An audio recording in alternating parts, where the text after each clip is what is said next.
નમસ્કાર. ક્યારેક એમ લાગે કે જીવનમાં બધી બાજુથી મુશ્કેલીઓ જ આવે છે, પણ પછી અચાનક કંઈક એવું બને જે આખી પરિસ્થિતિ બદલી નાખે નહીં. હા, બિલકુલ.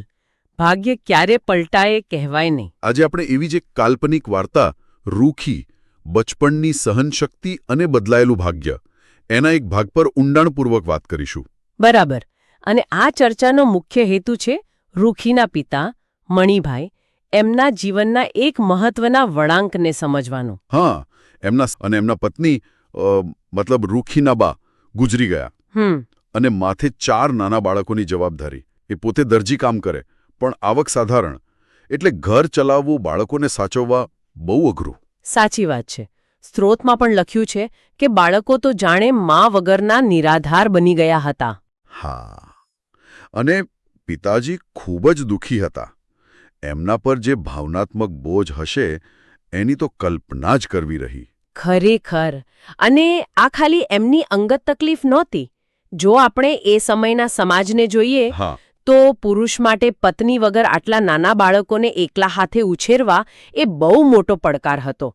સમાજનું દબાણ પણ હોય. એટલે સ્ત્રોતમાં જે કહ્યું છે કે સમાજના વડીલોએ બીજા લગ્ન કરવાની સલાહ આપી. બરાબર.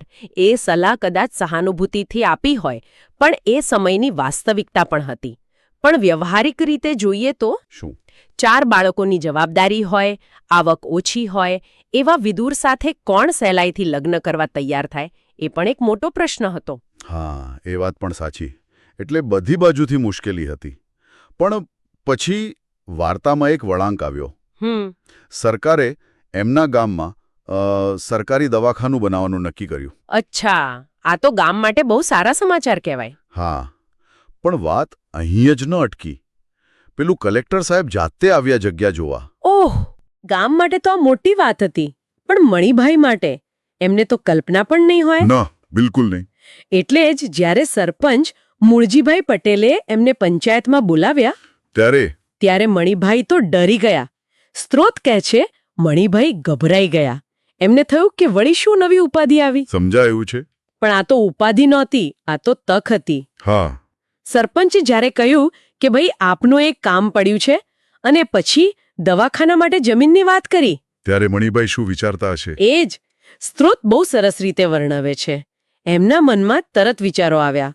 આમે જમીન પડતર છે, કંઈ ખાસ ઉપયોગમાં નથી આવતી, અને જો સરકાર લે તો રૂપિયા પણ સારા ઉપજશે. સાચી વાત. પૈસાની તંગી તો હતી જ. એટલે એ પૈસાથી છોકરાને પણ ભણાવી શકીશ, એમનું ભવિષ્ય સુધરશે.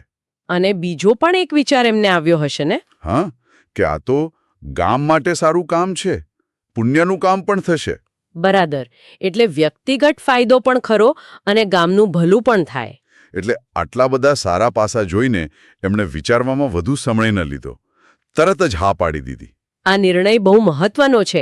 અહીં એમની અંગત જરૂરિયાત અને સમાજનો લાભ બંને ભેગા થાય છે. હા, અને સ્ત્રોતમાં પેલી વાત છે ને કે જાણે કુદરતે સ્વામિનારાયણ બાપા એ મદદ કરવાનું નક્કી કર્યું હોય તેમાં બન્યું. હા, એમના પત્ની બહુ શ્રદ્ધાળુ હતા એમ કહેવાય છે. એટલે કદાચ આ એ શ્રદ્ધાનું ફળ હોય, અથવા મુશ્કેલીમાં અચાનક મળતી મદદ. આ બતાવે છે કે ક્યારેક સમાજની જરૂરિયાત કોઈ વ્યક્તિ માટે આશીર્વાદ બની શકે છે. જાણે ઉપરવાળાએ જ રસ્તો કાઢ્યો હોય એવો. બરાબર. પણ હજી એક નાની અડચણ હતી. હા, એ ખરી વાત.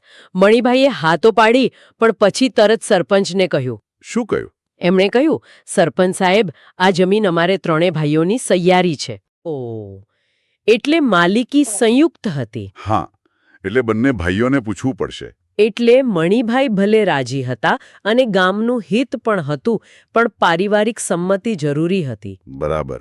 એમનો નિર્ણય હવે ફક્ત એમનો એકલાનો નહોતો, ભાઈઓની હા જરૂરી હતી. તો અહીંયા આપણે જોઈએ છીએ કે મણિભાઈના જીવનમાં આશાનું એક કિરણ આવ્યું છે. જમીન વેચાય તો એમની ઘણી મુશ્કેલીઓ દૂર થઈ શકે. હા, આર્થિક રીતે મોટી રાહત મળે અને બાળકોનું ભવિષ્ય પણ સુધરે. પણ હવે બધો આધાર એમના ભાઈઓ પર છે. બરાબર. અને અહીં જ શ્રોતાઓ માટે એક વિચાર મૂકી શકાય. જુઓ, કેવી પરિસ્થિતિ છે. ગામની જરૂરિયાત, દવાખાનું, મણિભાઈની અંગત તકલીફનો ઉકેલ લાવી શકે છે. પણ જ્યારે વ્યક્તિગત ફાયદો, કુટુંબની જવાબદારી એટલે કે ભાઈઓની સંમતિ અને સમાજનું ભલું, આ 3 વસ્તુઓ એક સાથે આવે ત્યારે શું થાય? હા, એ જાણવું રસપ્રદ રહેશે. ખાસ કરીને મણિભાઈ જે સંઘર્ષમાંથી પસાર થયા છે એ જોતા એમના ભાઈઓ સાથેની આ વાતચીત કયો વળાંક લેશે? શું એમને આ તક ઝડપી લેવા દેશે? આ પ્રશ્ન આપણને આ સ્ત્રોત વિચારવા માટે છોડી જાય છે.